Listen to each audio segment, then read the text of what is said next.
이제 드디어 이제 출항을 해서 가이사랴에서 다음 날 시돈에 되고, 그리고 거기서 친구들을 만나서 대접받게 하고, 이 화물선인지라 물건을 산적하고 또 물건을 또 옮겨 싣고 하는 이런 과정이 또 며칠씩 걸리기도 하니까 시돈에서 얼마 정도 머물렀는지는 시간을 밝히지 않고 있지만, 그 다음에 이제 4절, 거기서 우리가 떠나가다가 맞바람을 피해서 구브로 해안을 의지하고 항해했다.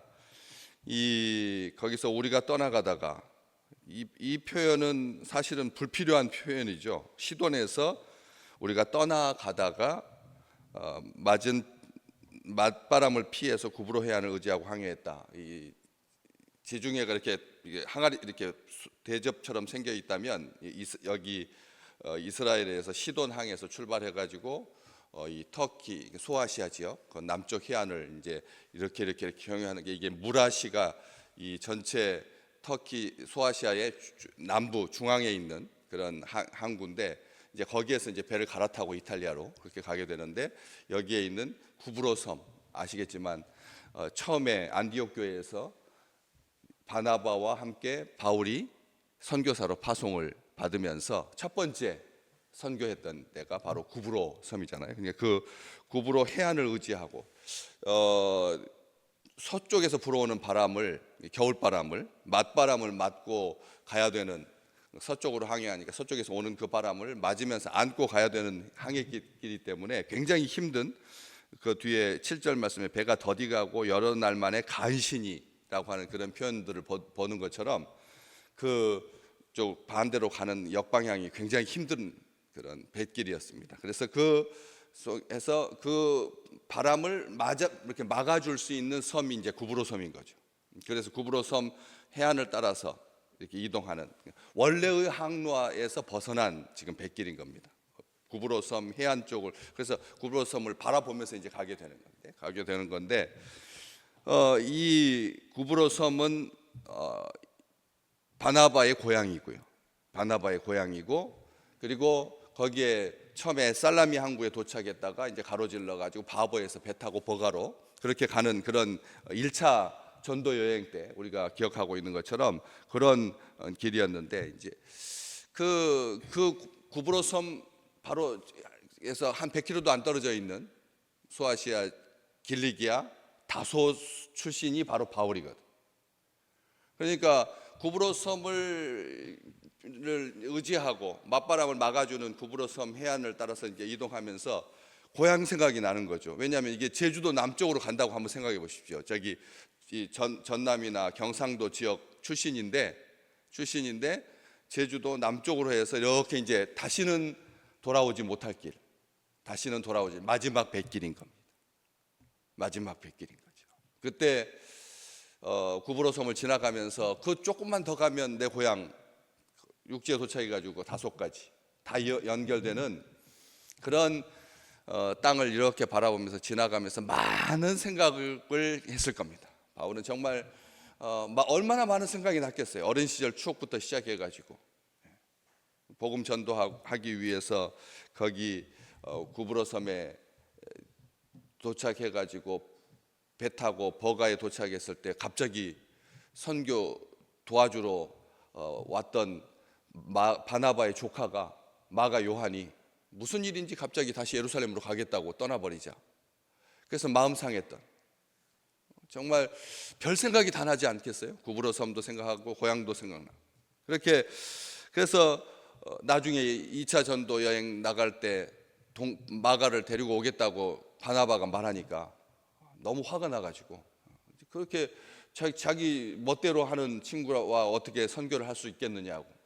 그래서 15장 39절에 보면 바나바와 심히 다투어 피차 갈라섰던 그런 경험까지, 좋은 경험도 떠오르지만 나빴던 그런 경험이 이제 지나가면서 생각나는 거죠. 만감이 교차하는, 동지중해에서 불어오는 서풍을 불가피하게 피해서 구브로 해협을 따라서 이렇게 이동하면서 풍랑을 만나 가지고 잘 가지 못하고 예먹었던 그런 이제 그 항해길이 되는 거죠. 이게 참 고생길이 힘든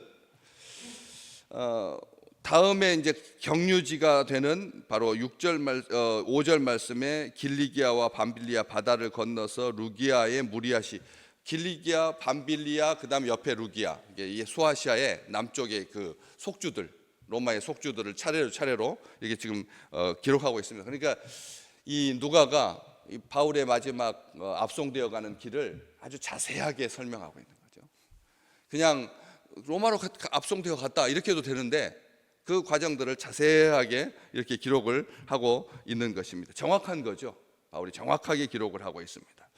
그래서 무라시 5절 말씀에 무라시 항구에 도착했는데 거기서 이제 백부장이 이탈리아로 가려 하는 알렉산드리아 배를 만나서 우리를 이제 환승시켰다.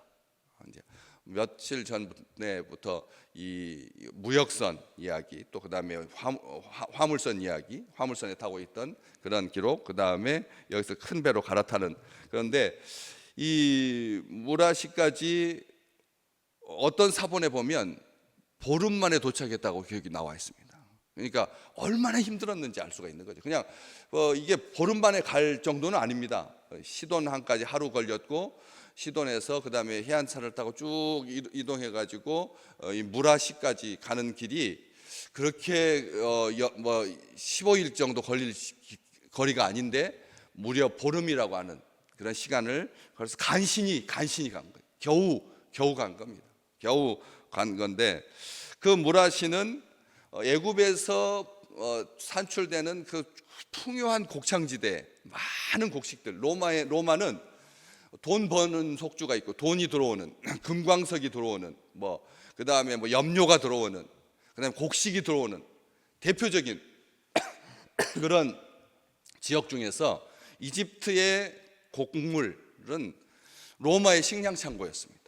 그렇기 때문에 그 로마에서 오는 그런 식량들을 다 이렇게 모아서 출발하는, 우리가 옛날 일본 사람들이 대한민국에서 쌀 송출할 때 군산으로 이렇게 모아가지고 백길로에서 일본으로 갔던 것처럼 그런 겁니다. 여기 무라시는 이집트의 곡식을 모아가지고 이탈리아까지 보내는 아주 중요한 항구죠. 그러다 보니까 굉장히 큰 항구입니다. 거기에서 이제 이탈리아까지 직항이 있으니까 이 화물선은 이 이탈리아까지 가지 아니하고 아드라무테노라고 하는 이 소아시아의 북쪽 항구까지 가는 게 목적지니까 그 중간에서 무라시에서 배를 갈아타게 되는 것이죠.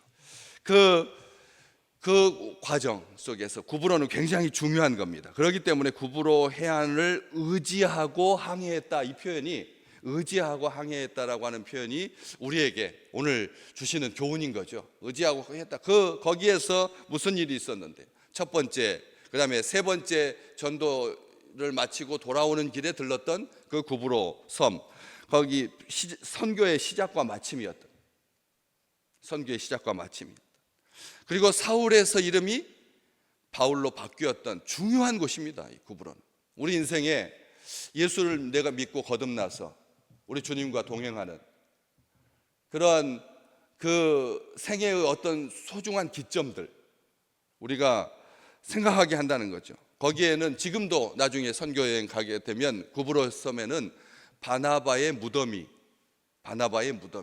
나중에 복음을 전하고 그러다가 유대인의 폭동이 나면서 바나바가 유대인들에게 희생당해 가지고 그래서 불에 타서 화형당해서, 그래서 지금 바나바의 무덤이 놀라운 것은 한참 전이라서 제 기억이 날지 모르겠지만 이 구브로 섬에는 나사로의 무덤이 있습니다. 예수님께서 살려주셨던 나사로의 무덤. 나사로가 복음을 전하기 위해서 바로 구브로까지 간 거죠. 그렇게 자기 생을 하나님께 너무나 감사해서 내 이제 다시 사는 인생은 나의 전부를 하나님께 드리겠다 해가지고, 그래서 그 나사로의 무덤이 있어가지고 나사로의 무덤 위에는 요한복음 10장 10절 말씀, 요한복음 10장 10절에 있는 그 말씀, 친구 나사로가 잠들었다고 하는 석관 위에다가 그렇게 그 문장을 새겨서 지금도 가서 그 나사로의 무덤을 볼 수가 있는 거죠. 하나님께서 다시 반드시 깨워주실, 우리가 어디에 묻히든지 하나님께서 다시 일으키실 거라고 하는 영원한 생명의 소망을 간직한 그런 바로 이 구브로 섬을, 해안을 의지하고 항해하여 살라미에 도착해가지고 바보에서 배 타고 버가로 갔던 1차 전도 여행 때 서기오 바울, 그 구브로 섬의 총독이 있는데 예수 복음에 대해서 굉장히 호감을 갖고 있었는데 마술사 엘루마가 그 옆에 서가지고 자기 밥그릇 작아질까봐 그 온갖 술수를 다 부려서 자기 영향력 줄어들까봐 그렇게 복음을 방해하고 대적했을 때 사도 바울이 그 엘루마를 향해서 했던 말을 우리는 기억해야 됩니다. 모든 거짓과 악행이 가득한 마귀의 자식, 모든 의의 원수, 주의 바른 길을 굽게 하는 자여, 사람을 모독한 것이 아니라 그 엘루마를 장악하고 있는 귀신, 공중의 권세 잡은 자, 악한 영을 대적했다는 거죠. 이 땅에 왜 이렇게 시련이 있을까를 생각해 봤습니다. 왜 이렇게 아플까? 왜 이렇게 무엇 하나 바르고 정함이 없을까? 가득한 이런 속에서 우리 오늘 멈춰라! 바울이 엘루마를 향해서 외쳤던 멈춰라! 악한 것, 하나님을 대적하는 것, 탐욕을, 정욕을, 이생의 자랑을 멈춰라. 온갖 술수를 부리지 마라. 사법체계에 대해서, 그리고 또 나라의 행정에 대해서, 온 세상의 무역 전쟁에, 이 세상이 지금 불타오르고 있지 않습니까? 이럴 때 오늘 우리의 기도 제목은 이것 한 가지일 뿐입니다. 보라, 이제 주의 손이 내 위에 있으니 네가 맹인이 되어 얼마 동안 해를 보지 못하리라 했던, 이게 저주가 아닙니다. 하나님께서 살아계시다라고 하는 것을 믿음의 백성들이 선언하고 선포하지 않으면 그냥 세상은 또 비가 와가지고 이제 불이 꺼졌네, 별것 아니네, 뭐 열심히 한 3개월 5개월 또 다시 복구하고 1년 걸려서 복구하고 나무 심고 다시 원상태로 돌아오고 또 다시 산에 올라가가지고 담배 피우고 또 불 나고, 그런 일들이 반복될 거라는 거죠. 그래서는 안 되는 거잖아요. 많이 생각해 봅니다. 도대체 이 해마다 이게 닥치는 이런 재난 사고를 어떻게 해결해야 될 것인가? 우리가 기도할 것은 그겁니다. 그래서 서기오 바울이 총독이 예수를 믿고 그리고 복음을 받아들이고 신실한 그리스도인이 돼요. 구브로가 그렇게 예수 믿게 되는 하나님의 그 놀라우신 경륜이 가득했던 것처럼 우리가 의지해야 될, 이게 선교사에 기록될 구브로 섬은 이게 단순하게 그냥 지나가는 이야기가 아니라, 회고하는 이야기가 아니라, 추억에 젖어서 그렇게 가는 길이 아니라 죄수의 신분으로 그렇게 구브로 섬을 바라보면서 지나갈 때, 고향 남쪽을 지나가면서 여러 가지 그 선교지를 바라보면서 생각했던 것처럼 우리가 이 나라를 위해서 기도할 때는 우리가 무엇을 위해서 기도해야 되는 거예요? 악한 영이 함부로 마지막 시간이 얼마 남지 않으니까 점점 더 그래가지고 불을 지르고 분열시키고 갈등을 야기하고, 세대와 세대가, 주님께서 분명히 경고는 하셨지만 마지막 때가 되면 가족끼리가 원수가 될 거다라고 말했던 것처럼, 이런 때에 주님의 신실한 종들이 가득 하나님의 나라에 대한 소망과 부활의 소망을 가지고 그렇게 선포하고 선언함으로, 그래서 복음이 받아들여지고 예수를 믿게 되고 하나님의 나라, 하나님의 통치, 하나님의 소유가 가득한 이 땅, 이 백성 될 줄 믿습니다.